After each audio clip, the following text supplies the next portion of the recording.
Blog Talk Radio.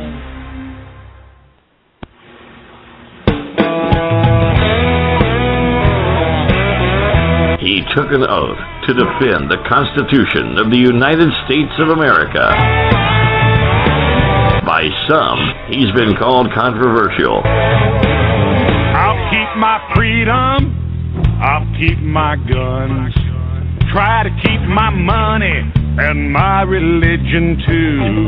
Now, keep in mind that some of my guests have been approached by Homeland Security or FBI saying, why are you going on the Clay Douglas show? My message to those guys, if they're listening this morning, is go get a cup of coffee. Maybe you'll learn something. We both took the same oath, to defend the Constitution against all enemies, foreign and domestic. I don't recall there being an expiration date on that. I'm gonna keep my big V8, keep my friends the same, keep the government out of my business, and y'all can keep the change.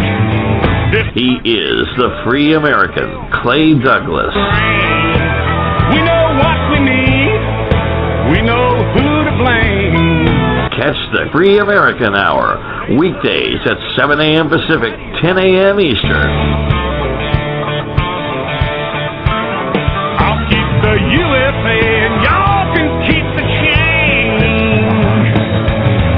For the podcast and more details, visit www.freeamerican.com or catch the podcast by phone by calling 832-999-8621.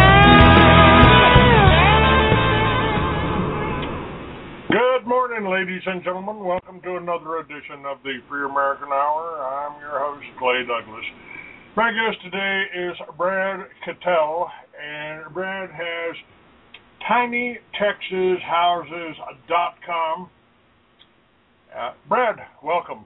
Thank you. Glad to be here. Nice to have you, sir. You many years ago, about 8 years ago, I came to the conclusion, after reporting on the whole New World Order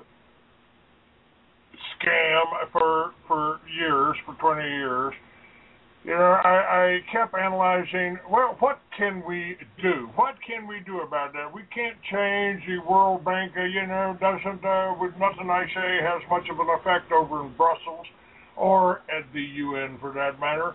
How can we keep ourselves safe? How can we be productive?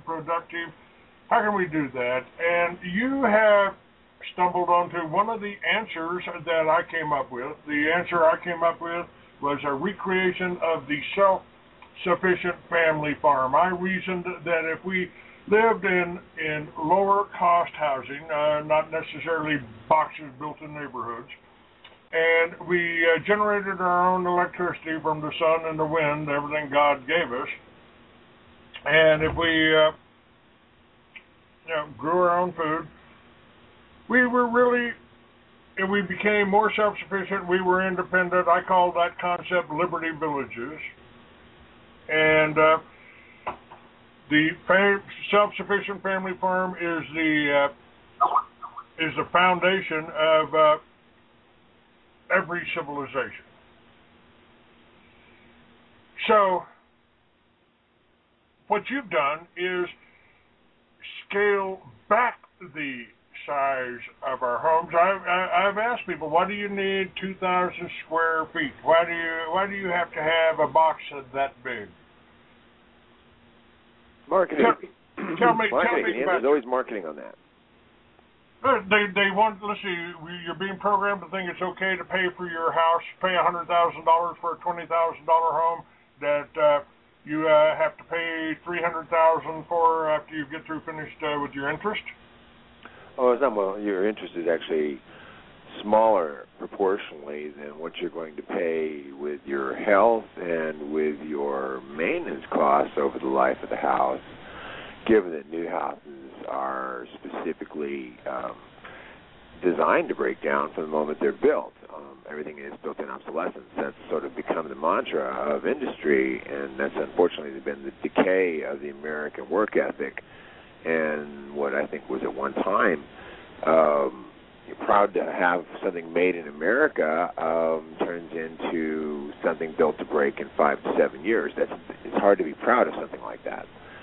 The decay of our economy and everything else is a product of us wanting to do faster, cheaper, and in the path that they've chosen, the global corporations to pretty much, market to us and feed us, is that cheaper labor is overseas and cheaper materials are overseas, so we're going to make it overseas and ship it back over here with subsidized oil that our government pays for, thankfully.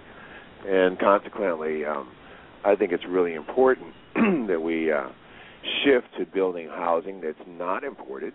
We build housing that's all American grown trees, such as we can find in salvage. It's all pure, no toxins, because we did all that before we had most of the toxins we have in our products now. There's no plastics, no vinyls, no sheetrock, no carpet, no fiberglass. None of that's necessary to build a house that will last for 150 years and that will be energy efficient and something that you can be proud of when you're done. No built-in obsolescence. And I can build it with all the hardware that our forefathers made. And this is part of it. You've got to respect what your parents and your grandparents and great-grandparents made when they built something that was going to last for 150 years or 350 years, and many things they built will. I use hardware that was built in 1850s. And that was by our forefathers who said, this is going to last to my great-great-great-great-grandchildren, and turn this knob. And you know what? We're throwing it away 150 years later. It's got 200 years of life left in it.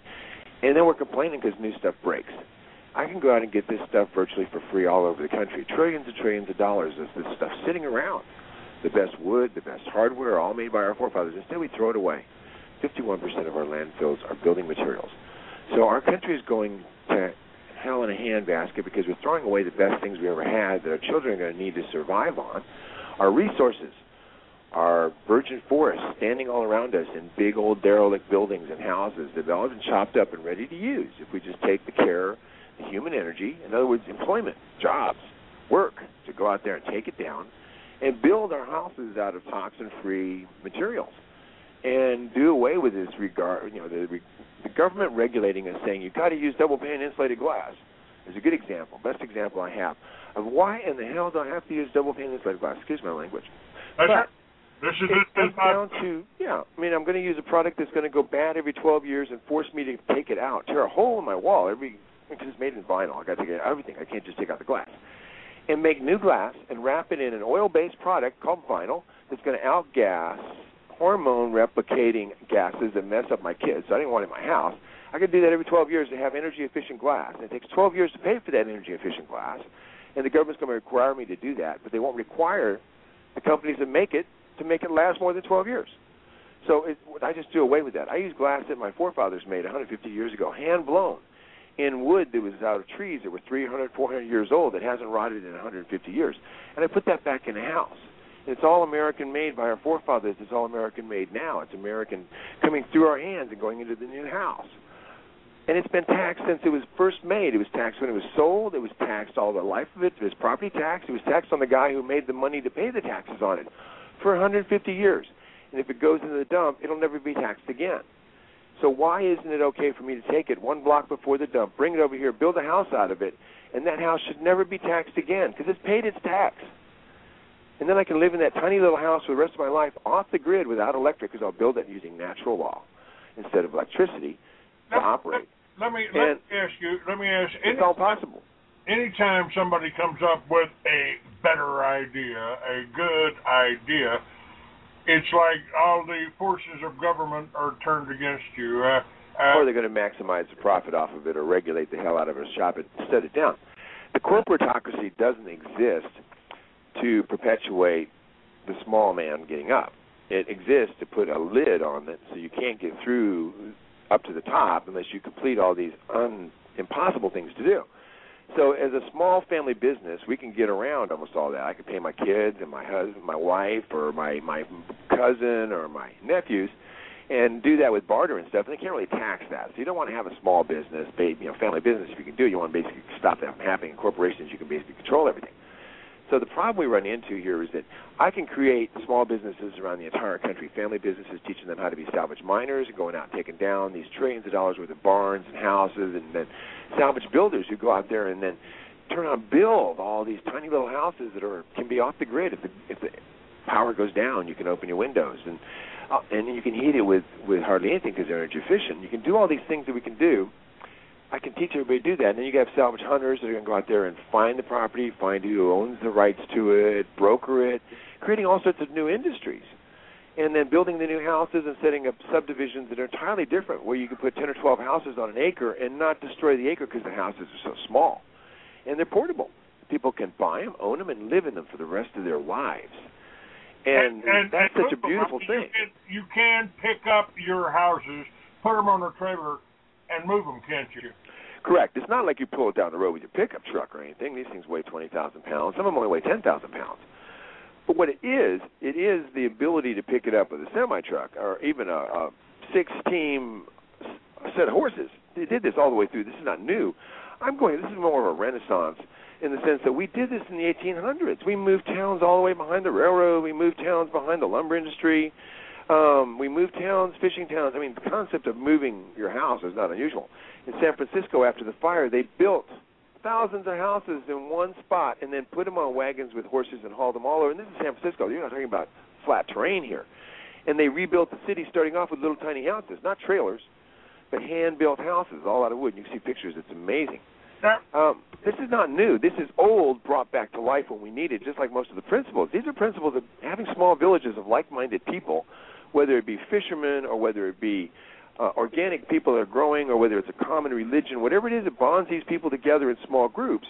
If you live in tiny houses where your house is not your persona, your person is your persona, your honor, what you do, what you give, how you love, if that is your identity instead of what you wear, instead of what you drive, instead of what you live in, then that's a different world we live in. That's a world where we start caring about each other. And if the other principle you live by is that you take nothing more from the earth than you could possibly take from it, you no longer suck off of it like a vampire and give very little back. You try to use everything that's already here and preserve it and let it be regenerate. Regenerate for our children and our children's children. And in the process, we need to download all this amazing, amazing knowledge we have from these 70-year-olds and the 80-year-olds that's being lost. It's not being downloaded to the younger ones. I'm the stupid end of my generation. I'm 56 years old. All these older people are being lost, and we're not downloading to the kids. They have no life skills. They don't know how to make anything with their hands. They don't know how to conceive of it, to believe in themselves. And it's all because we're so caught up in the external and not the internal. What we can do with this energy we have during the life we're here, how we can help people, how we can create things, not how we can destroy and consume. Consumerism has won. Everybody loves it. Wow, I got to have this, I got to have that. Instead, we got to turn around and think about humanism, our planet. The survival of our species depends upon us not consuming everything and having something left for our children and not contaminating them in the process. The amazing part about it is it can happen as simply as opening our eyes and looking around and saying, wow, all those materials could be recycled, not reprocessed, just taken down, pull the nails, cut them up, put them back up again. It's human energy and tiny, tiny amounts of oil energy. What you have described to me, it resonates in my head. I've talked to people over in Europe that were doing economic farming co-ops, and they were going out and going into the underbrush of the forest, clearing out the underbrush, and bringing that back to their little village or whatever it is, and they turned it into compost. The compost created energy. Oh, trust me, I lived there. I was born there. I was born in Germany. And in the forest, you didn't have stuff on the ground. You didn't have broken branches and all sorts of crap on the ground, really, which is in one way good and one way bad. You need it to keep certain parts of your ecosystem alive, but they were careful about that. They were very considerate. They didn't cut down a tree. Keep in mind, in Germany, if you run a car into a human being, you will get in less trouble than if you run a car and knock down a tree and kill it.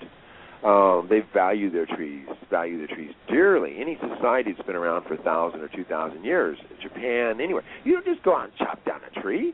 You don't just go out in your yard and go, yeah, that 200-year-old elm, it's kind of raining on my car here. I don't like it there. I'm going to chop it down. You just don't get that stupid over there. They'll come over there and take you apart. They'll put you in jail because a tree is a living being that gives life not just to the people. It gives shade. It gives life to the plants, to the birds that hang in it. It's all sorts of being that has to be understood. And in our country, we don't respect it. The Indians were the last part of our country that respected it, and now we're just coming alive and understanding again that we slaughtered our livelihood. So we got to let it grow back. We got to let the trees grow back. We slaughtered the Indians. We slaughtered one of the probably best sources of food on the planet. I mean, in knowledge. Bison today, I'd rather have a bison burger than a hamburger anytime. You know. Oh, and it was slaughtered solely to eliminate the Indians. Exactly. Yes, yeah, and we basically got the same thing happening to us. I mean, ninth plank on the Communist Manifesto is corporate farms. And what can you say, Monsanto? Can you say Archer Daniels Midland? They go after the farmers first. Now, my plan for Liberty Villages, as soon as I came out with that, suddenly there was the animal identification system. And then they want to pass executive orders talking about why the federal government has got to get involved in farmland. Oh, the whole concept of being able to come in and slaughter your entire farm because somebody down the road got hoof and mouth or disease supposedly got it. And even with avians down here, avian flu or anything like that, and when you start talking about scare tactics, they're down here, there are chicken houses where they slaughter 100,000 to 1 million chickens just for fear of the virus that might get out. And then they'll go down through small farms, and that's what they want to know. Well, do you have chickens? Well, they had this problem down the road there where they got 40,000 chickens in one room or 100,000 chickens in one room. They had a virus in there. And it's this horrible disease, and we got to kill every chicken within 10 miles around to make sure it doesn't spread. And you go, what idiot put 40,000 chickens in one room like that? And well, we all do it. That's how we make money. Well, I don't do that. My chickens are healthy. They're not going to get that, just like a human being. I'm healthy. I don't get those sicknesses everybody else gets because they don't take care of their body. My chickens don't either. They're healthy. They're organic. Well, we're going to slaughter them anyway. Oh, that's the position. And because of that, they're taking away our freedom to raise our own food. And through Monsanto, taking our freedom to be able to have our own seed because their seed contaminates ours. So, yes, there has to be small villages where you can stand up and fight and say, wait a minute, it's not going to happen. Why? Because you got 60 guns pointed at you and you're not taking our livelihood. You know, when we get a sick chicken, we'll kill it. But when it doesn't happen, don't come on my property. That's the freedom that they're trying to take away, and that's the freedom that's a right that every human being should have. Unfortunately, we still have the ability to defend ourselves, but not against machine guns and not against helicopters with rockets on them and not against drones. So ultimately, it has to come down to the masses changing it from the bottom up, not from the top down. And I'm a firm believer that through these tiny little villages, through the tiny farms, and through all the different ways that we can join together and just be human beings and help each other out, tiny little villages where somebody loves to cook, somebody's a nurse, somebody loves to grow food, somebody's a mechanic. Naturally, you only need one car for 10 if you're all sharing it. The whole idea is to be able to be prepared if lights go out. What do like the rest of the world? How do they survive? They survive quite fine because they all have self-sufficiency. And if our lights go out, what are we going to do? Most people are going to look at their phone and freak. They're going to go to their TV and go, oh, my God, what am I going to do? And those are the people who are going to panic and not be ready for just natural things like power outages from EMPs, electromagnetic pulses that might occur from natural things like the sun. Those are the things that we have to look at, not necessarily just war. War is a huge thing, but the other parts of it. And if the government can't come in and help, we've got to help ourselves, and that's something we've got to change the thinking about. We got so dependent on the government that we think they're going to solve every problem. My goodness, the last thing in the world I want is to have show up is Uncle Sam coming to help me. I don't want Uncle Sam taking care of me when I get old, and I don't want Uncle Sam taking care of me now. So the idea is to become self-sufficient while I can and then teach the young kids that are going to be around us to take care of us, not the government. And that's all I'm talking about is doing it naturally, all out of the stuff we have here. No imports, no chemicals, no toxins. And the corporations can't do this. They can't go out and tear down all these houses one by one. If somebody wanted to do, if we, let's assume just for a moment that you have already created a Liberty Village. You've got the same type of houses that I envisioned these villages having 10 years ago when I created. You know, well, and I designed a style that's actually very nostalgic. It goes back a couple centuries. And the reason it goes back that far, and the reason I use those styles is because they worked. They're functionally superior to what we do today. And so part of what I'm doing is modifying on that, insulating it, and creating a village. Then the next step is to show, now can I create a house out of 99% pure salvage, all American made, all American grown, all American mined. But I can also create a house that is energy efficient. It will last 150 years, but in the process of it, you teach the young kids skills. You teach people, women, the ability to do it themselves, to go out and get their materials for free and do it. There's no Lowe's in the line. There's no Home Depot. You teach communities to be self-sufficient. If 10 people got together in Wichita, Kansas, let's say, and started the whole concept of a village using your salvage process, because I believe in reusing the materials. I think that's absolutely, that makes sense. I mean, we don't have to keep Walmart in business by shopping there all the time.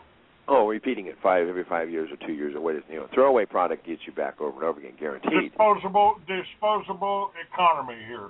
Right, and I am adversely opposed to that. That's the reason we do what we do.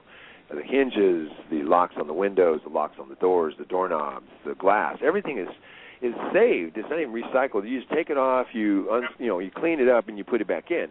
Recycled means you got to put new energy into it. It's like, I recycled the plastic. What's that mean? Well, I melted it all down, I formed it into something new, and I'm selling this new product. But it's still reprocessed. You still put in all that energy. What I'm asking you here is, let's say Wichita, Kansas, they want to do a Liberty Village. Yes. Somebody donates 5 acres on their farm, on their ranch. Yes.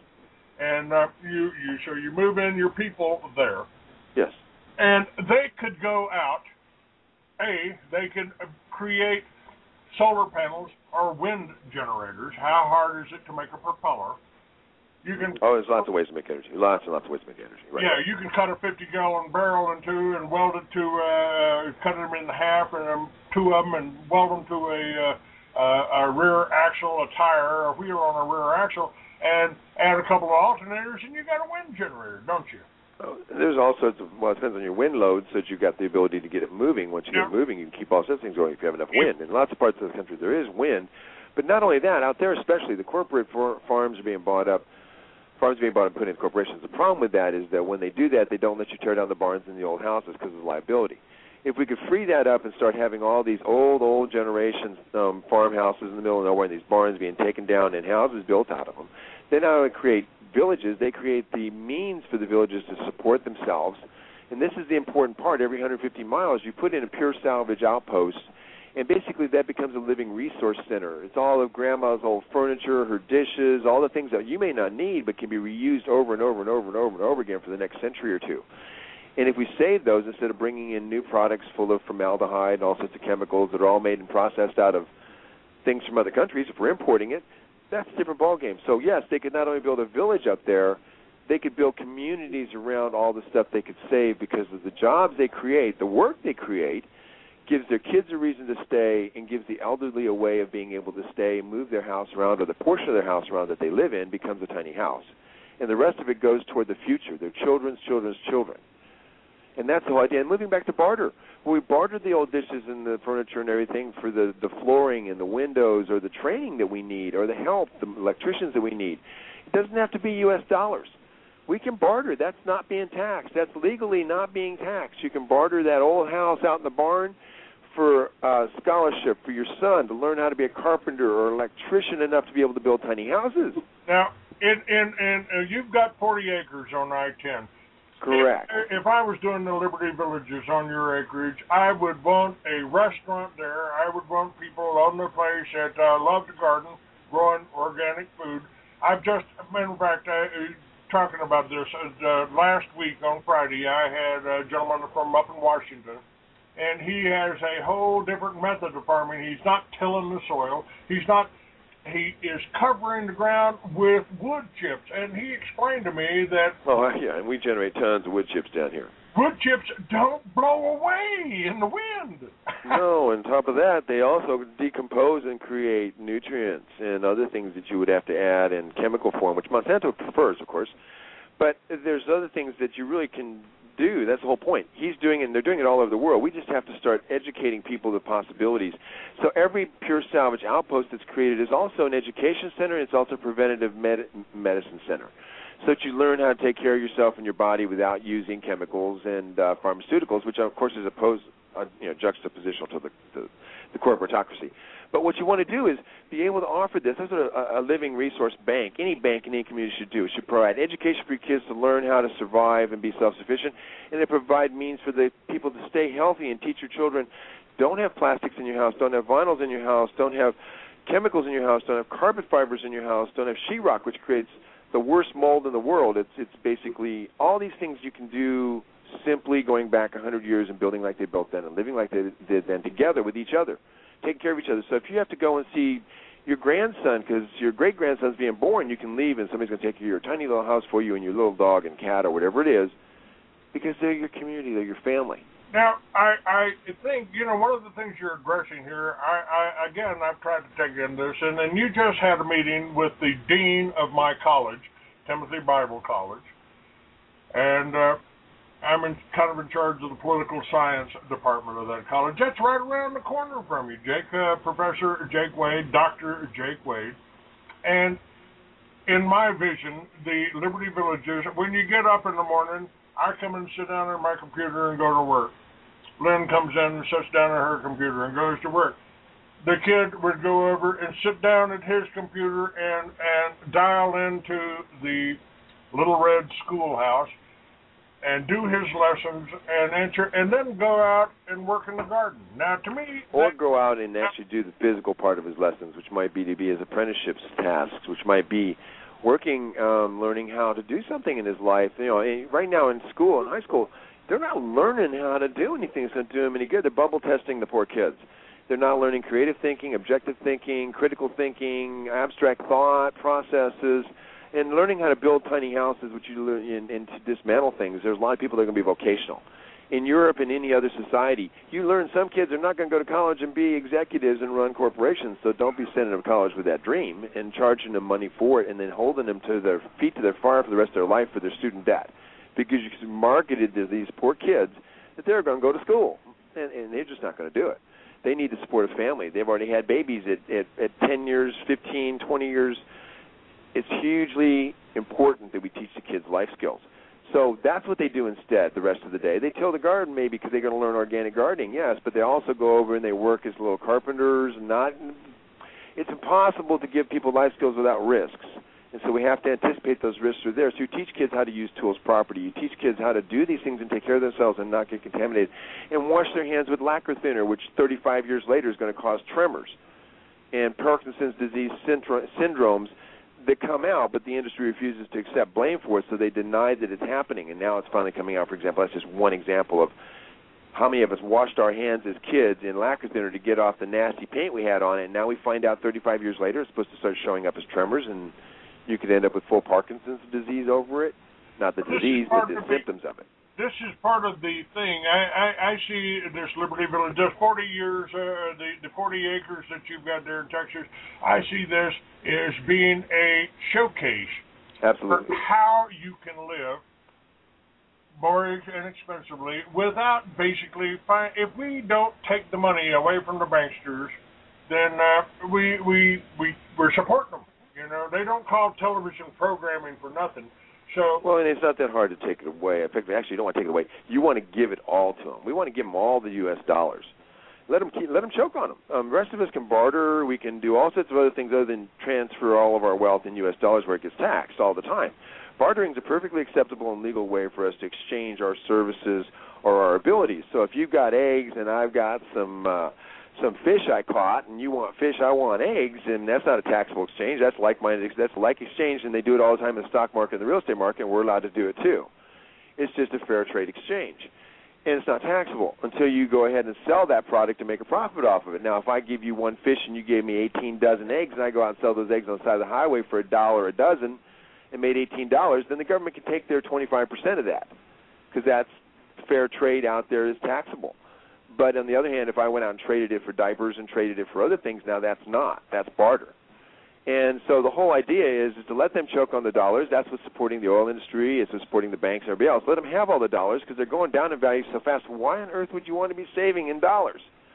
Now, it's hard to save in gold because they've made it a commodity. It's hard to save in silver because they made it a commodity. But I'll tell you what, there's nothing stopping you from saving windows and doors and flooring and all that in warehouses with each other so you have it to exchange later because it's barterable. and all you're going to do is barter it. So it's not a value. You can't tax it until that time comes that you exchange it or show its value to be beyond nothing, trash. So we build, instead of landfills where we're having trouble, we're running out, we build living resource centers that are effectively all this stuff that can be saved for the future generations to use, all American stuff that'll last for centuries. Save it. Don't put it in a pit and basically let it all go to rot. It's a simple difference in logic. And you go to Europe and you walk in, they're landfills. You walk in, there's stores at the entrances where they've recycled everything. Very little makes it to the back where the landfill is. Everything gets recycled or reprocessed or repurposed on its way back there. That's the way we used to be in America before we got dumb in front of the TV and started buying everything they flash at us with a fancy jingle to it. It's only if we turn it off, we turn off the acid-laced Kool-Aid and stop drinking it. And then all of a sudden you wake up and go, oh, wow, I don't need all that. I don't need that. I don't need that. Well, I got a lot more time. I'm not paying taxes and interest and insurance on all this stuff I don't need. I can live. I can see my children again. Wow, I can actually raise my children. Oh, wow, and I'm not going to toxify them by bringing all this crap into the house. This is all possible.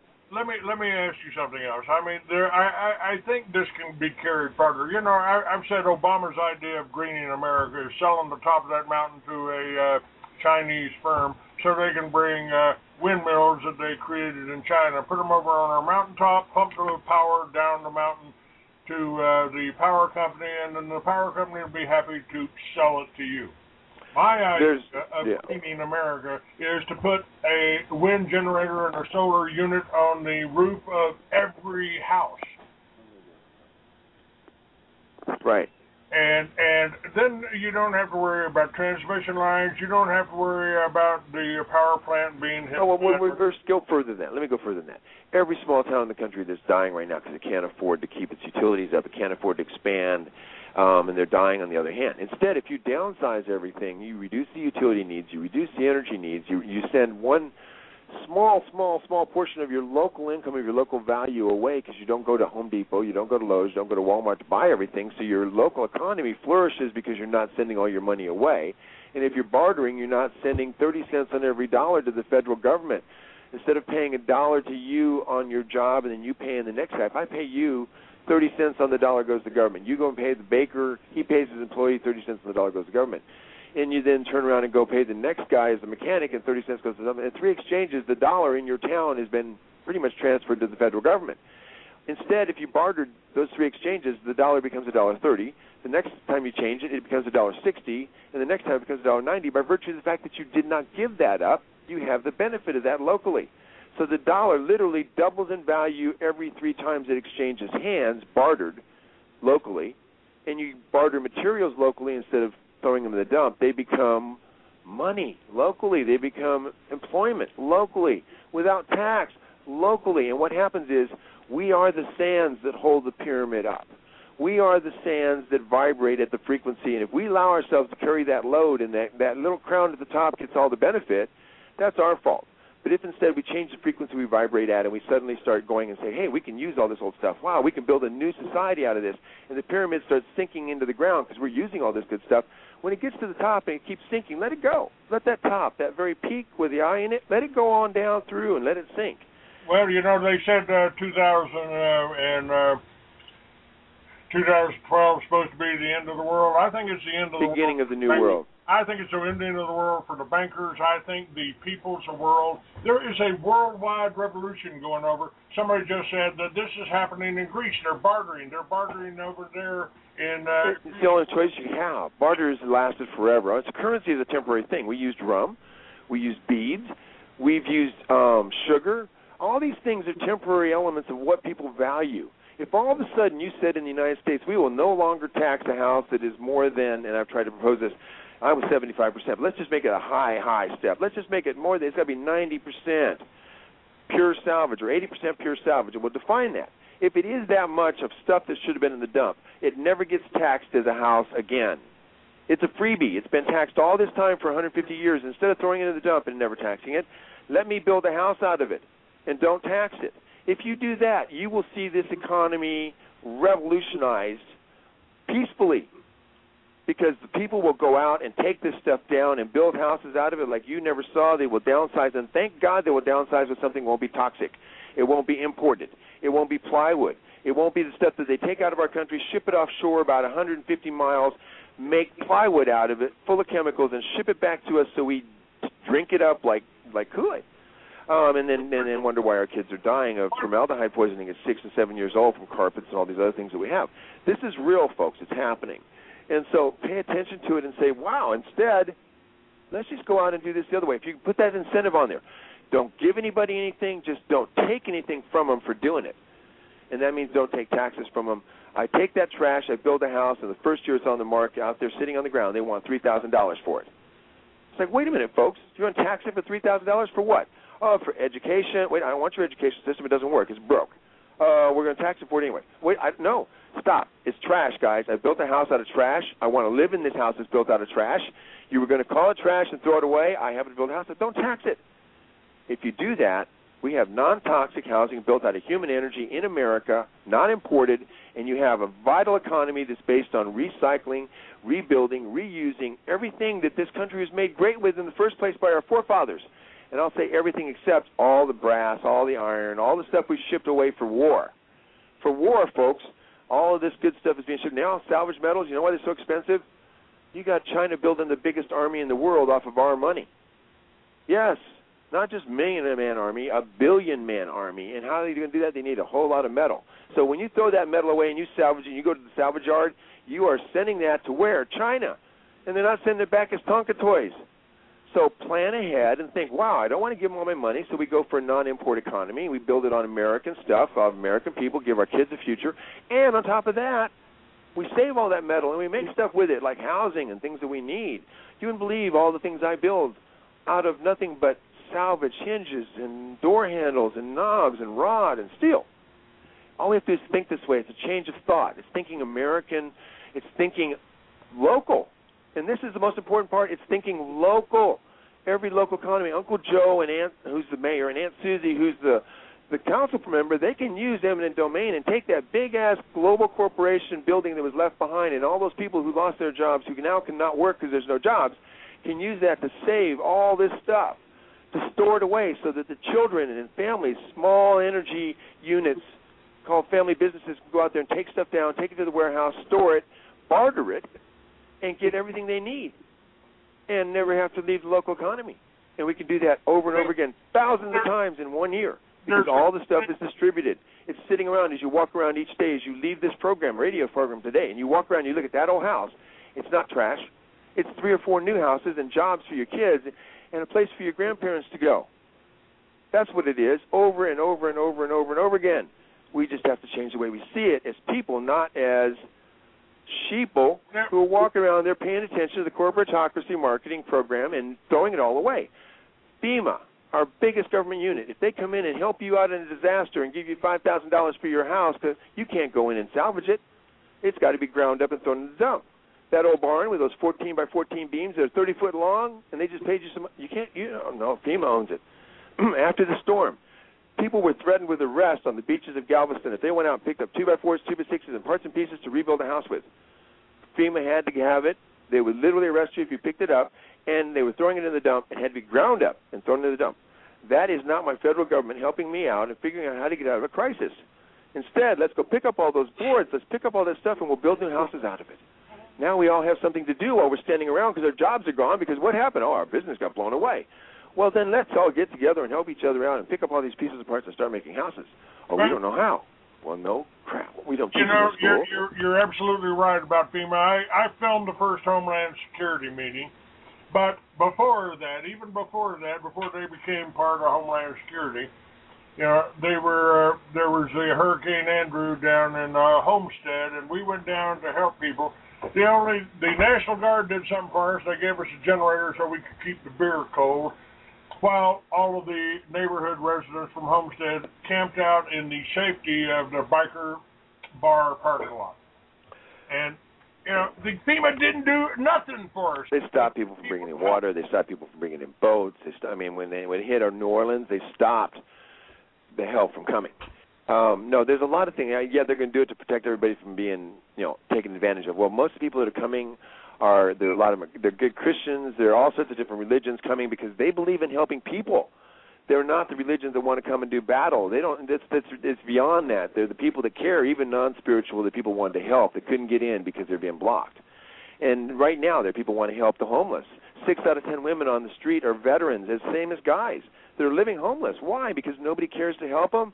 Come on, all this stuff is out there. We can give them old houses, and they can take them down. We can donate them to a nonprofit, which I'm trying to get finished creating, so we can basically say, here, have this house. The vets can come in. They can take it down. They can build a tiny village of vets that can help them get back in because the government's abandoned them.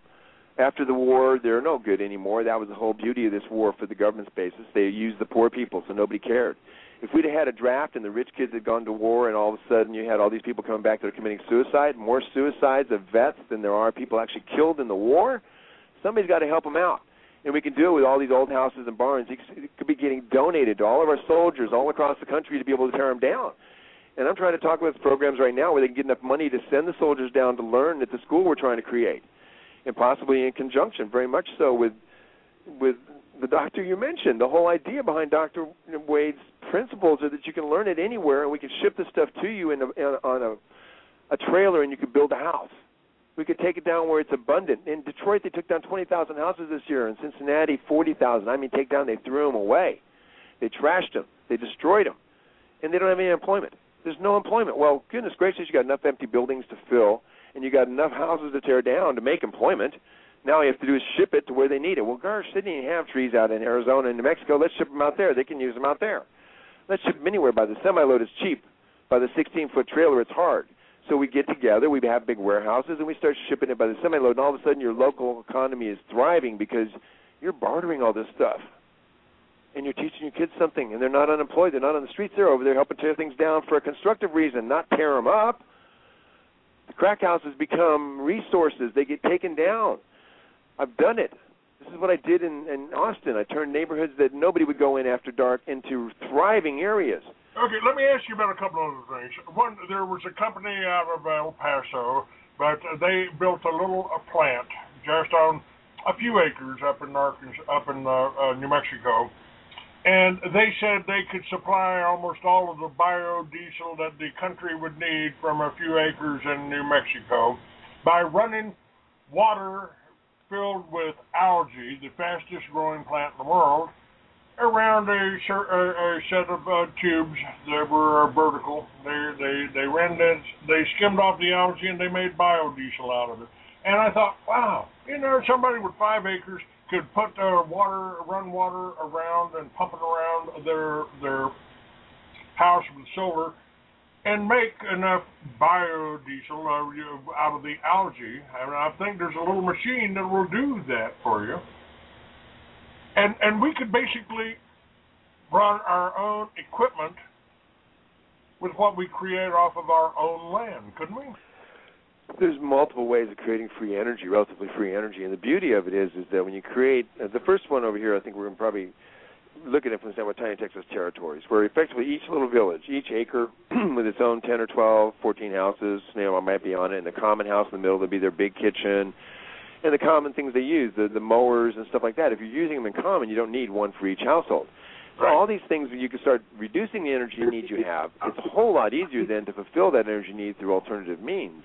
And there's lots of them out there. So if each village is using one and it breaks down, you just jumper it to the other village. The idea is to share it. You have common pavilions amongst every 5 villages. Every 5 acres, there's an acre in the middle that's all common elements. So we share the utilities on it. We share the water, providing it and benefiting from it.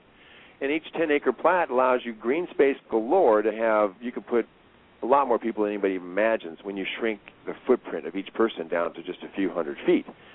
And until you walk through my houses, until you experience it, you cannot understand it. But all around the world, people live in tiny spaces. In London, it's $3,000-$4,000 to have tiny little spaces. In New York City, in Tokyo, in Japan, they pay for, literally large coffin-sized units to lease at night to sleep. So think about it in terms of it's not sacrificing. It is simply the way the world is going to have to exist in tiny spaces if we're going to not consume the entire planet, because we've done it almost entirely with just the European and the American countries, and now the other 90% of the population of the world thinks they should have it too. They can't. We shouldn't have. And now it's time to go back and show respect and take care of what we have and be responsible. And teach our children to be responsible instead of entitled. Teach them to be skilled instead of dependent on the government for help. Teach them to be self-sufficient so that when the elders die, they can feed themselves and take care of themselves and clothe themselves, and they're no longer dependent. That's what we need to teach. Instead, we gave our kids everything, and now they don't know how to do anything. And for those of us who are old enough, we started working at 12 years old, and you know what? In retrospect, it wasn't that bad. I actually liked the fact that I got to have a little money at the end of the week and that I felt better. I felt like I'd done something meaningful. So I think, family farms and everything else, they teach kids a work ethic and they teach them reward for what they do. That's a good thing. And if you can do that in your family as a family unit and take down houses and build houses that child will have for the rest of his life and his children's life, that's a good thing because you can do it for free without dollars.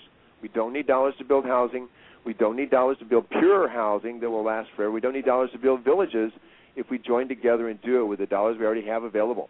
Cash in your 401ks. They're practically worthless. They're dropping in value 15% a year. Pay your penalty and build your house. There's no penalty. Oh, well, then I'll cash it in because it won't go down in value. Then those raw materials, all that valuable vintage windows and doors becomes my house, and now it's a value. No matter what the currency does, they can let the dollar go to hell. I don't care because it's my value is in my house that can be moved anywhere I want to go. That's the difference I'm offering to people is pure living, pure salvage living, all American, made on what our forefathers intended us to use for the rest of our lives. Let's take advantage of it and don't throw it away and then try to explain to our great-grandchildren, if we ever live that long, if we don't burn up the planet, why we threw it all away. How did somebody explain that to a child? Well, we had everything you needed, kids, but we threw it in the dump. And now you're dependent on the rest of the world. That's why there's corporatocracies. That's why they control you, because we threw away all your opportunity to break free while you had it. We threw away your opportunity to simplify, grow your own food, because we don't have any more seeds. We threw away that opportunity because we didn't fight for it, kids. We didn't stand up and by our own actions individually, not by pulling a trigger, just by standing up and changing the way we behave as adults, as 76 million adults that retire. As we go into our little old years, 20 million kids got to support us, and we put them in such a debt load they can't even begin to think about it in the style that we are accustomed to. So if we don't change our style and make those sacrifices individually as responsible human beings and teach our children to do the same, then this society is doomed by virtue of its own behavior. And there's no excuses. Nobody has the right to say, I didn't try. That's not an excuse. If you don't try, if you just hand this off to your kids as a mess, then you don't really deserve a lot of my respect. You've got to stand up right now, everybody, as adults, and make that difference by making that individual choice. Support people who are doing it. Support the principle of it. If you don't want to get out of your big-ass house, don't, but give everybody else a break. Fight for a tax break for everybody that saves all this stuff and builds a house out of it so that children can build their houses and not be taxed to death. Let them have the opportunity. Let them have the chance to make a different choice. That's what I'm begging for. That's all. I agree with that. I mean, I agree with this whole thing. And, I've lived, many years ago, I packed up my wife and two little children and went across country pulling a fifth wheel. I lived in that fifth wheel for years. I live in a fifth wheel right now. I like it. I like it better than living in a house, having to on a 2,000 square foot. Oh, yeah. Absolutely. It's simpler. I lived in a school bus for years, several years. I traveled from Florida all the way across to Seattle, Washington, blew the motor, and all the way down through Vegas and all the way back to Texas. And I came to Texas in a school bus with a motorcycle on the back of it in a pickup truck that didn't run. I thoroughly believe those to be the happiest days of my life. And then I bought in, and I realized to write my book I needed to make a bunch of money, and I bought in. And I made a business. I barely saw my son a couple hours a day working my ass off to make him something that he'd have someday. Living the American dream of having a big house and things and cars and all the things, but then the debt. And I made my money, but I also became a slave to it and my house and everything else. And my son grew up and became entitled because he had all the things my wife gave him because she bought in big time. I went for my bus and bought into her way to do it. And ultimately, in the end, sadly, and those of you who don't know the story, my son drowned last year in Paris. I don't know why, but he's one of those kids who didn't understand didn't have the belief in himself or our country that there was a future for him. I don't know why, but I don't want other kids to feel that way. I'm sorry for your loss there. Yeah, but you know, if we band together work together, you know, we've got support when something bad like that happens. I mean, my lady's house burnt down. Somebody burnt her house down, you know, and there's something that you got to deal with. You got to replace all of this stuff and rebuild a life. And you've got some support there, don't you? I think that if you get together like this and you think like this, there's going to be support. I think that comes with it. And I think there's a lot of people that are thinking like we think. And just imagine Texas alone, the fires last year, there's people, thousands and thousands of people without houses over in Bastrop and Magnolia and all these places. And they need the same thing. And people are running around without solutions. And these are solutions at our fingertips. That's the support, is when people reach out and say, hey, I got an old barn out here and I got a trailer. I can help you all out. And then somebody else says, yeah, and I know how to build. I can help you out. And I'm a plumber. I can come in there and plumb those little houses. It's not going to take that long. I'll show you how. That can happen. You know, I'm not a builder, and I'm not a farmer, but I can make these computers hum. You know? And then you can make it possible for somebody else's little business to go, and you can make it possible through all sorts of things. Each of us have a piece that we can play, a talent. And that's the idea. Those that want to build can come learn to build. Those that would love to tear down, that want to dismantle and deconstruct, there's a joy in that. There's all these pieces and parts that people can fit into naturally and love. And that's the beauty of it. There's something for everybody to do when you start thinking about this whole concept of pure salvage living, whether it's the warehousing of all the materials and somebody who just loves making tags and keeping organized. I can't stand it. But somebody else loves it. Put them on that task. Let them do that. And that's how it works. People that love doing what they're doing are happy people. So we pick up things that they can do and let them do that and barter it and exchange it in a fair way, not as wage slaves, but to come up with methods where people can get fair and equitable return for their services. And that's a different thing than corporations want. But when you build it at a local level and you build it out of living resource centers and you build it out of helping each other, out of love, and you build it out of sharing and having bartering, and here I'm donating all of Grandma's stuff she just gave me so that your son can go to school and learn how to be a carpenter. Here, I'm giving it to you. Rather than having a garage sale, I'm donating it. No, I'm not worried about getting exchange. You know, I can get my tax credit if I need it, but I'm not worried about that. That's not the reason I'm donating it. I'm donating it because I care about you. That's what it's supposed to be. I live on donations. If you want to make a donation, you can read one of my books. You know, $20. Send me $20. I'll give you a book. And that's kind of the way we're going to have to operate, because I can't grow this as a profit-making corporation. I have to grow this with the people getting involved and becoming part of it. That's the only way it makes sense, is to replicate this 2,000 times with people, not franchises, but people licensed, or at least I want to keep the quality in there. I want to have some quality control. So the whole idea behind the 99% pure salvage standard, it's not LEED, it's not Energy Star, it's not corporate-based. It's based on the pure fact. How much of your house is salvage material? How much of it did you save from the planet instead of taking from the planet? How toxin-free is it? Those are indicators that I want to know as a buyer. It's like buying a car. How many miles does it get? Well, how toxic is my house? How natural is my house? How energy efficient is my house? How long will my house last? I don't want a disposable home. Okay, I can do that. It's going to cost more because there's more human energy, more American human energy in it. It's expensive energy. But if we're building them ourselves, they're virtually for free. And that's the whole idea. We start building them ourselves all over the country.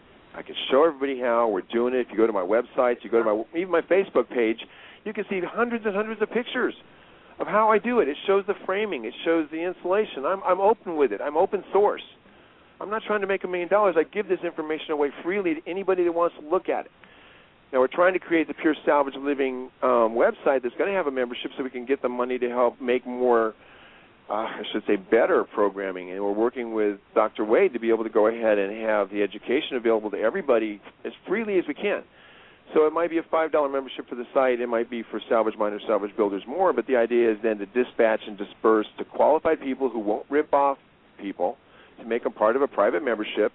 And as long as they're honorable and good and they come in, tear the barn down and clean up, they'll stay good. If they go in and rip people off, we'll blacklist them, and then people will know better than to deal with them. That sort of honor is what made our country great. A handshake, not a lawsuit. That's what I see. I have libertyvillages.org, and I'm not selling nothing, but I do want people to put a application in on Liberty Villages. That application will be sent to any of the landowners anywhere around the country where you're interested to live. Where do you want to live? Here's another step, Tim. You have to go this next step, and this is what's going to come to. Let me explain this if I might. I agree with you, but then you go to the next step, and that's to put your house, we create trusts. And you can donate your house to a trust, and then no longer can IRS take it, no longer can medical bills touch it, because you don't own the house. You're only the beneficiary of the house for your entire life, as will your potential next beneficiaries you leave it to, whether it's the garden guy who takes over the garden when you leave, or it's your grandson who gets the benefit of $200, $400, or $800 a month, whatever might come off of that, because it's in a trust. And then it can't be touched. If we do that with the villages are in trusts and the houses are in trusts, we take advantage of the tools that the Vanderbilts and everybody used, the same as eminent domain that the government uses to take things and corporations use. We start using those very same tools as a public. As a public, use those tools for the benefit of the public. I don't have a problem with it, but using those tools as hammers to take apart families and to tear apart family farms because you're going to put in a toll road built by Spain and the biggest builders in America, that's different. That's not the same. That's taking it away for the wrong reasons. But if you go and take away a warehouse that's sitting there empty that's been written off for taxes to zero that belongs to some giant corporation that moved all of its work overseas, I don't feel sorry for them. I mean, in this case, that's using it for the public benefit, so it's not just something where everybody goes in and graffitis and parties. It now becomes a living resource center full of all the things that we would have thrown away otherwise and that we would have had to go buy at Walmart to replace. So that's where this is all about. Your Liberty Villages, I think, should be an integral part of anything. Any village should be based on the constitutional rights of not offending anybody, giving people the right to be the religion they want to be or the perspective they want to be, honor that, but also honor the fact that we have to have the freedom to do a lot of other things, raise our own food, organic food, and to be able to go ahead and live in tiny houses and not be regulated that your minimum house size is 700 square foot to live in the city. Baloney. If I don't want a 700 square foot, why do I have to have a 700 square foot house? So that you can pay your insurance companies and your banks what they want? Force me into a 1,000 square foot house? No. I have made the statement here that the whole concept of Liberty Villages, you could do it in your neighborhood there in Austin or San Antonio. If you actually went out and talked to your neighbors and said, hey... No, your zoning's going to stop you. Right now, zoning is the big bat. Okay. And I can't even put in some cities, you can't even put a 10 by 12 house on an empty lot because they will not let you. You have to have a minimum-sized bathroom, minimum-sized bedroom, minimum-sized kitchens. It's like, wait a minute. Since when did I have, as a personal freedom, don't I have the right to not have a kitchen that's a 8 by 10? Yeah. Don't I have the right to have a bathroom that's not certain size? Of course I do, but not according to the government. So, no, first is get the government out of the way. Say, okay, we make variances. Okay, you built a house out of all used materials. You made it a certain construction quality and method. It passes. Okay, great. Put it up there. That was basically my question. How about in your county? I mean, I believe we are... In the county in Texas, you can do it. You can do it outside of the county all over Texas, but you can't do it in the cities. And, for example, I have lots in the city. I could put 5 of these tiny houses on, right next to UT. Nobody even need a car. And they could have 5 houses on a lot, not crowd each other at all. It would be less than 1,200, 1,300 square foot. But it would be 5 different people, and they won't let that happen. That's multifamily. I could put a 2,000 square foot up there and let 8 people family live there, or a 4,000 square foot house up and let 8-person family live there. But I can't let 8 individuals live there in 1,200 square foot a house. Houses, 5 houses. That's the reason I'm saying you can't do it in the city, because they won't let you only by virtue of, we don't want you to do that.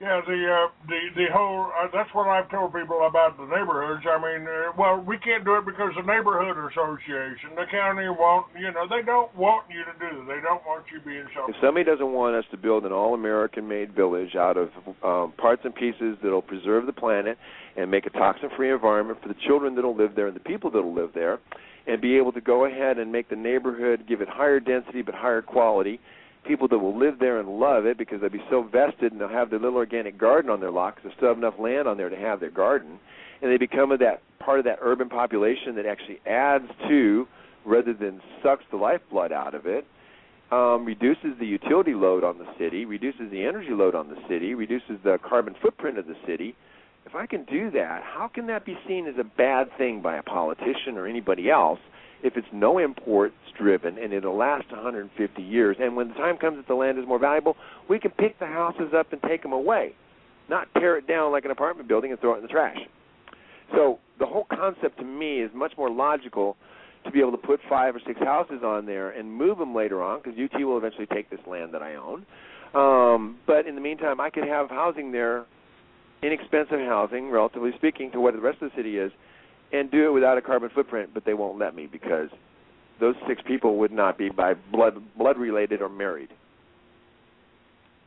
Well, how far out of the city do we have to 1 inch. 1 inch outside the city limit and the rules change. Yeah, it's just insane. And the same with most places. Now, you get into other states, you go further east, their rules apply for a lot bigger areas because people have been there longer, they've been able to make more rules, and rules usually come and they don't go. And so what they've done is they keep adding and adding and adding and adding. And a lot of it now is generated by the feds. So people adopt federal building code, and that says what? Well, all new construction has to be made out of new lumber. Well, new lumber is garbage. Well, can't use salvage lumber. Well, why can't I? Oh, well, because it has to, it's not any good. Well, sure, why isn't it good? It's worked for 100 years. It's held up that building there. It's still solid. There's no bugs in it. Why can't I use it? Got to use new wood. Would that be because of Temple Inland principle or who are we supporting? So we got to look at it like, look, we got to support our local people. Make all these rules change. Change the rule. Let me use salvage lumber. Don't make me use double pane glass. These are the things, those 2 main things right there stop it from happening. Those are the 2 basic core principles that stop us from using salvage, and they did that intentionally, in my belief, way Call back. Recording has been completed. Look, we're over. Yeah, we're out of time here. I think I think it was a charged session, and it should get a lot of people's hair raised. I'll piss off a lot of people, I'm sure. Well, I think you're doing the right thing, and you've got my help if you want it. Any way I can help make this happen. Well, I'd like to work with you. I'd like to basically be able to have this all happen. I don't know. We'll have to look at the logistics, and I have to look at the community you're coming into, because you have to meet, or at least know Brill, who's my love story, and at this moment that's a part of the plan, and that as we build this, she's certainly involved, and we have to go on gut feeling of everybody involved. There's a couple other people that are in the village already, but for the most part, this is such an early stage thing that I'm hoping to be able to build it and evolve it so that we have these independent-minded units within the larger picture. So the tiny Texas territories, the whole concept, it has to be more of the pure salvage villages, because the idea being it can apply to any state and kind of cross over any religious barriers or any political barriers and just be sort of, you might say, the unifying principle, the common ground, the common sense. And that's the problem we keep going, where's the common sense? Well, we don't have a common sense. Americans don't have a common sense anymore. We have 50% this and a 50% that. What's the poll? 49-51. Oh, okay, we're going with the 51. We don't have a common sense. So if we take a large middle ground and carve out 60% out of the middle, even if it's 30 and 30, all of a sudden I have a majority. If I get a majority on something, now I have something to work with. So if we don't polarize it, if we manage to grow this in both directions simultaneously, you understand what I'm saying? Well, I've got to be able to grow it on the liberal side and balloon it on that side just as fast as I balloon it on the conservative side. And the beauty of it is, this is common sense.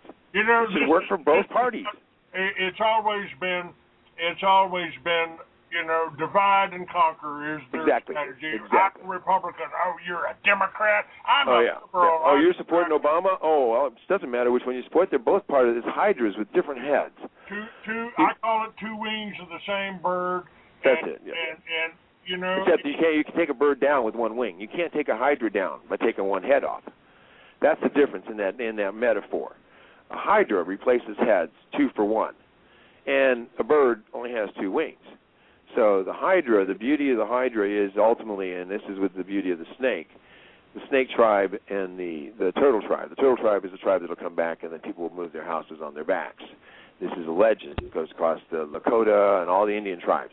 And the snake tribe will come back. And the snake tribe is a tribe that can come back, and they can bite their victim, inject poison in them, and while the victim is paralyzed and watching, they can consume the victim and transmute it into new life and new energy. And it's the only creature that can eat its own poison and the poison of another creature and survive.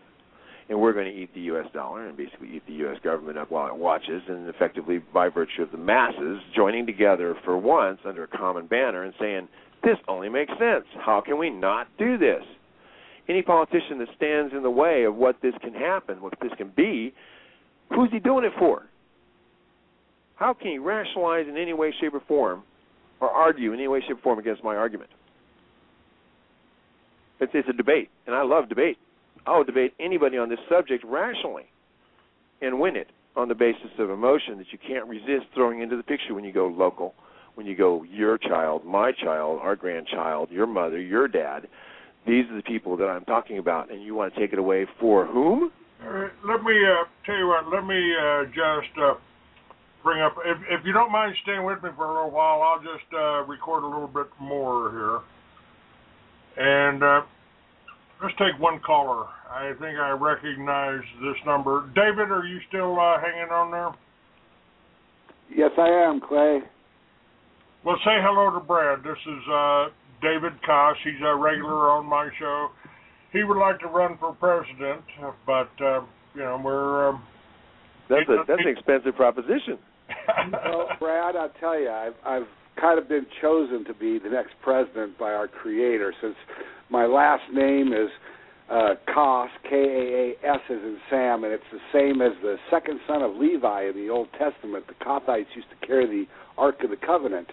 And my mother's name is Rosenberg, which is of the tribe of Judah, so I've got the divine right here, so I guess I am up on the top. That's a good start. Now, if you had the right life to have the skills and to have the appropriate army behind you that you need to do that job, you'll be in good shape. Yeah, he's a farmer, too. He grew up on the farm, and at any rate, I support his efforts on that. Yes, I think there's merit right now. If the system changes, and it will, there's a lot of things that will change with it. The elders will have to come into play at some point to help, hopefully, to recognize the wisdom of the people that have been here and have been prepared and planning for this stuff when it happens. But I do believe that we're about to see a new beginning. The end of an old system is appropriate and fine. I don't have a problem with the system ending because that's natural law. No. In our case, no empire lasts forever. And as it changes, it simply evolves. And we're in the midst of a chrysalis stage. Basically, we're watching that worm turn into a butterfly, in my opinion. Right. And to do that, it has to eat itself. It consumes itself. That's natural law. And out of it comes a butterfly. Well, those of us in this middle are part of that. Well, Brad, I have applied with nationofchange.org, and I've also sent Jesse Ventura a copy of my latest book, Farm Physics, A New Cure and More. Are you familiar with that yet? I am not. I have rarely get a chance to read much, but it sounds darn nice and interesting. I like it a lot. Well, just check the YouTube under A New Cure for Cancer, lessons 1 through 3 today, and watch those 3 videos.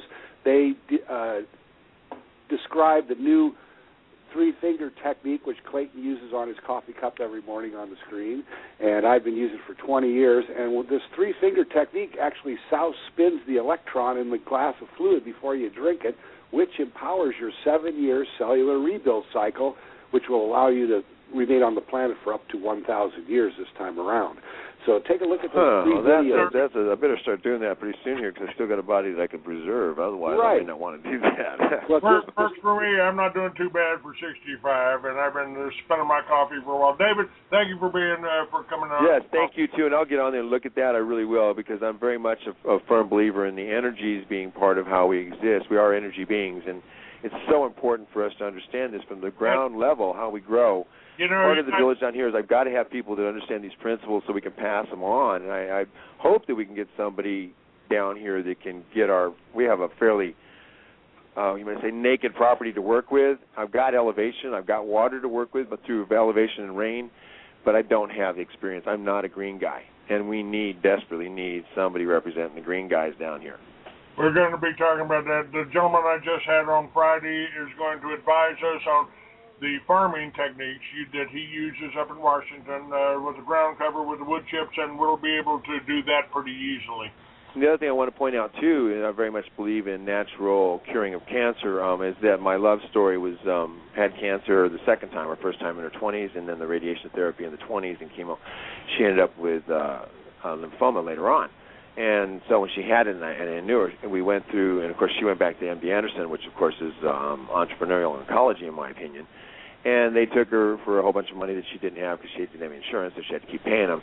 And then after about 10 treatments with chemo, which is an archaic, terrible, terrible way to treat people, she went to the Hippocrates Institute down in Florida. And I highly recommend it because after about 3 weeks, she came back, not only have seen miracles of other people, but she came back cancer-free, tumor-free, and even the chemochemicals were out of her system. And for the first time in 15 years, she had white blood cell counts that were high and platelets all through her body. And it was an amazing thing done with nothing but all natural, using wheatgrass juice and raw food.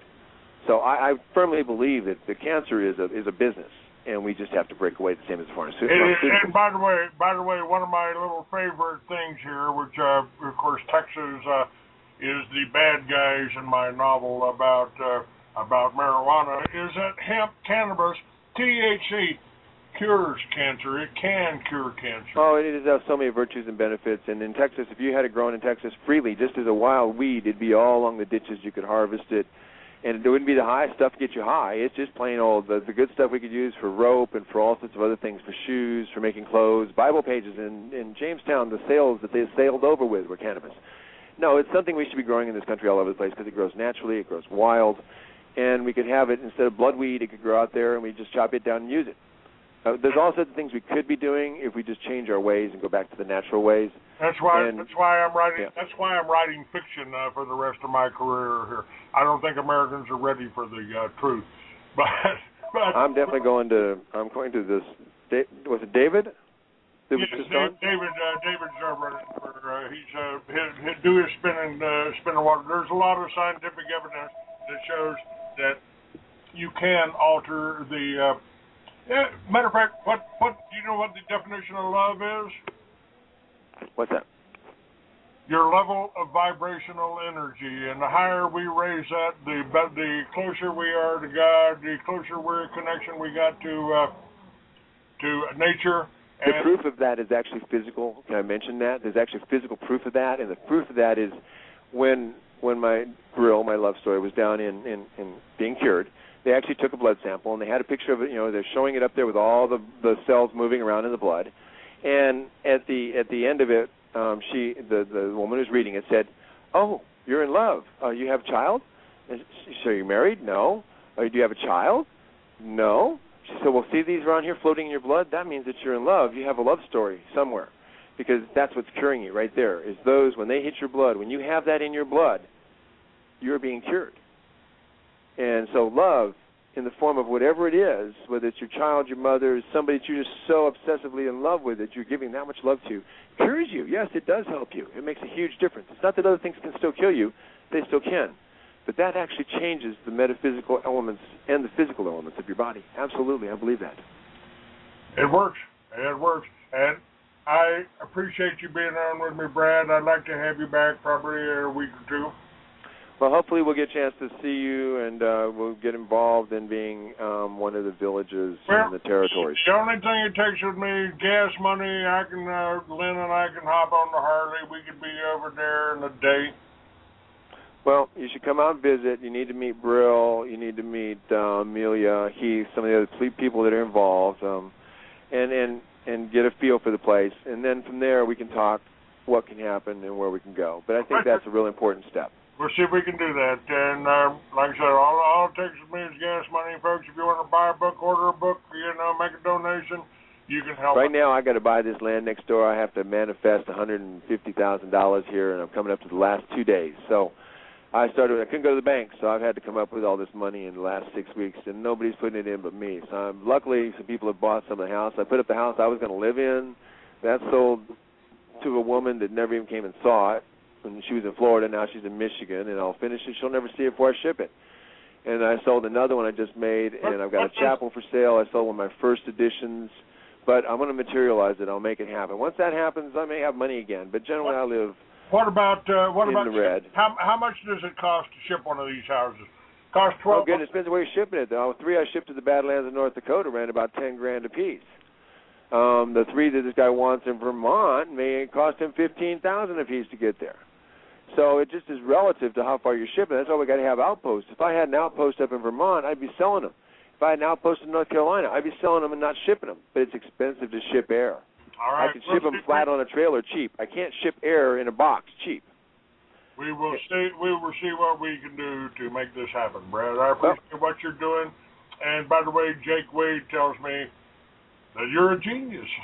So, well, thank you. Yes, I'm actually. My mother said I was a genius at least before I found drugs when I was a kid, and then that was. But no, and I'm trying to use whatever I got left while I can before it fizzles out. And there's not much time. There's a lot of stuff going on this year, and if we can get the word out, get printed, I'm a firm believer in print. I need print out. We got probably 5 books that could go out, but I just don't have the editors and the print and stuff in place. You do now. I've been publishing for about 25 years. I've got CRD Publishing. My books are up on Amazon. Oh, and I appreciate that talent. Trust me, these are the things, and this is what I'm saying. It's going to take. I realized, when I was young, I could do anything myself. That was my dad taught me. And you can't do anything, and then later on I realized, you know what, I don't have enough time to do all these mistakes myself. I got to start paying attention to some of the other people out there doing it. And now in my 50s, I'm going, shit, I'm going to need some help because I haven't got enough time left to do this all myself. And there are people out there like Jake and like yourself that have been doing certain elements of this for the last 17 years. Well, I've been concentrating on my little bit of it. And it's these armies of us joining together, prepared for war, and ready to do battle that are going to protect the rest of the planet. This is what I see happening. It's actually more than you can actually envision right now. Just for instance, all of my books, all 3 of my books here and the next ones that I'm working on right now, are published by the Texas Independence Movement. And I firmly believe we'll be part of we'll be the movement that pulls this portion of the country away when it breaks up. That's right. And they're backing us. They're printing the books for us, and we've got people right there locally. I would love to come to Austin to compete with Alex Jones on Worldwide Shortwave again, and we can do that. Hey, I've got a set of antennas sitting next to my place over there on another man's house who bought them out of foreclosure that would make your eyes pop. I mean, we're talking about 45, 50-foot, 60-foot antennas, and I'm on a 450-foot hilltop. My range from my hilltop is miles and miles and miles and miles and miles down the interstate highway. Okay, and the busiest highway in the country. And so they can be online even for 5 or 10 minutes. If they like it, they can stop. And they can get a cup of coffee, and they can listen to it. But, we can do low-level broadcasting and do all sorts of fun stuff on my property and be totally legal. That's right. So, yeah, there's also, once you get here, trust me, if you fit in, and I think you will, and I hope you will, and you see what I have, we literally have millions of dollars in assets to work with, and opportunity beyond what most people can imagine, because I sit above the interstate, probably 50 foot above the interstate, and it can be seen for miles from one direction. And trust me, it's like having a pulpit, and it looks like a bunker on the hill. Sounds like a great thing to me. I can see billboards with your radio station broadcasting, telling people about the Tiny Texas. Right, and so certain mile marker, turn on this channel at this mile marker, you're going to get a short taste of it. That's right. And then they can get off if they want and listen to more, or they can, pass it along through the internet. Well, I'm looking forward to coming out there. Lynn and I would love to take a ride, and, Well, it's a good time. Good time of the year. Okay, we'll talk to you later, Brad. Alrighty. Thanks for being with me. My pleasure. Bye-bye. Bye-bye.